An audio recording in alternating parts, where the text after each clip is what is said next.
Una recta atraviesa una parábola, cortándola en dos puntos. ¿Será posible calcular en cuáles puntos la recta toca a la parábola? Tenemos un plano cartesiano donde hemos generado una recta en este momento. Al mismo tiempo, hay una línea que atraviesa a la parábola.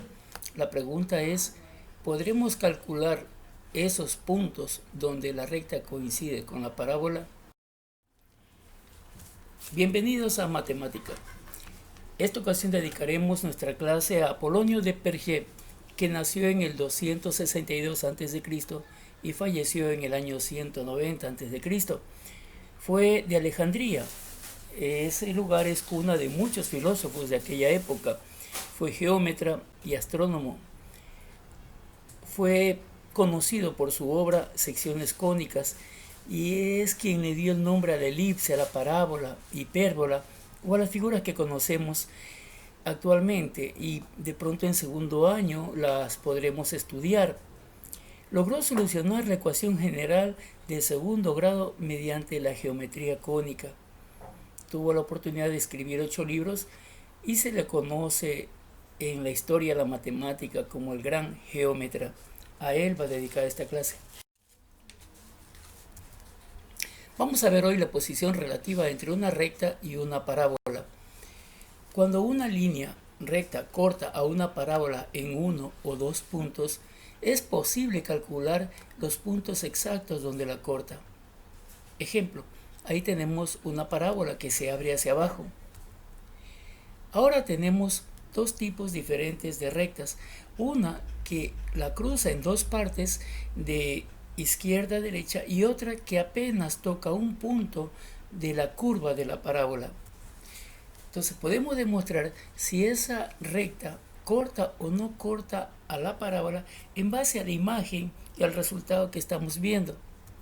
Además, puede suceder que una recta ni siquiera la toca la parábola. Todos estos casos se los conoce como sistema de ecuaciones no lineales. Ante ello debemos ser conscientes de la posición que ocupa cada recta con relación a la parábola. No olvidemos también que la recta tiene una ecuación de la forma y igual mx más b y la parábola igual y igual a x al cuadrado más bx más c. Vamos a dividir nuestra pantalla en tres modelos para estudiar las diferentes posiciones de la recta con relación a la parábola. Primero, ¿por qué se llama recta secante a una parábola? Es cuando la recta y la parábola tienen dos puntos en común. Ejemplo, ahí tenemos una parábola y una recta que la toca en dos puntos. Recta tangente a la parábola. Esa en cambio es cuando la recta toca la parábola en un solo punto. Y ahí tenemos el punto común. Y finalmente, recta y parábola, es decir, exteriores, así se la llama, cuando la recta y la parábola no tienen ningún punto en común. Ejemplo, ahí está la parábola y la recta pasa por la parte de abajo sin siquiera tocarla. Ambos, los tres casos, vamos a estudiarlos con ejemplos. Ejemplo 1.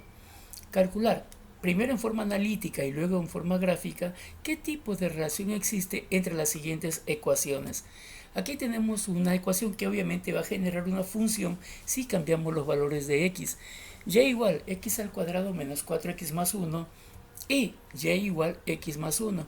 La primera corresponde a una ecuación de la forma ax cuadrado más bx más c y la segunda corresponde a la forma mx más b. ¿Ok? Debemos presumir, es decir, anticiparnos que ambas ecuaciones tienen algo en común. Es decir, los valores que encontremos a x van a ser los mismos para la una o para la otra ecuación y de esa manera el resultado de y va a ser similar. Eso habíamos estudiado cuando empezó las clases en primer año. Se lo conoce también como sistemas de ecuaciones. Es decir, las respuestas de x de la función cuadrática o ecuación cuadrática van a ser iguales a la respuesta de x de la función lineal. Podemos utilizar cualquier método de los que hayamos visto, de sustitución, igualación, eliminación, Kramer, como también el método gráfico. Esta vez vamos a hacerlo por el método de igualación. Imaginémonos que y es igual a x al cuadrado menos 4x más 1 y la misma y representa x más 1. Entonces podemos igualarlos de esta manera. X al cuadrado menos 4x más 1 es igual a x más 1. Cambiamos los valores de x más 1 que está en el miembro derecho al miembro izquierdo a través de los signos, es decir, de x positivo, x negativo, y de 1 positivo pasa al miembro izquierdo como negativo, y toda esa expresión la igualamos a 0. Es el momento de simplificar los componentes que son iguales. En este caso, x al cuadrado no tiene nada igual. El menos 4x con el menos x podemos sumarlos y nos queda menos 5x. Más 1 con menos 1 se anulan. Por tanto, la ecuación queda x cuadrado menos 5x igual a 0. Aquí podemos aplicar el factor común. Si se dan cuenta, la x se está repartiendo en el primer término x al cuadrado y en el segundo término menos 5x.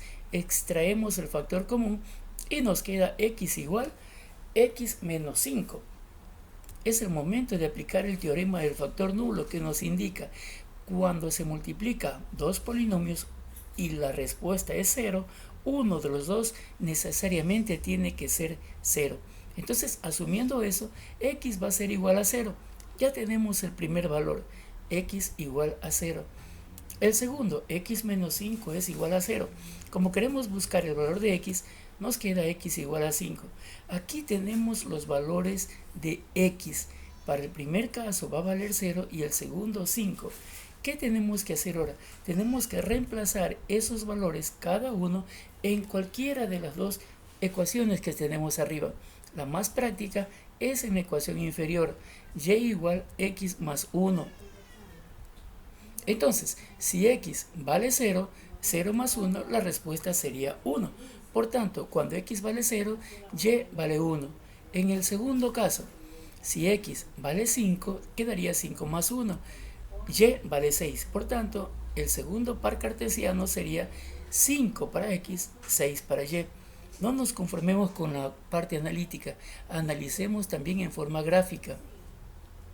¿Por qué? Porque acabamos de darnos cuenta que las dos ecuaciones generan una recta secante, es decir, va a topar en dos puntos, 0, 1, 5, 6.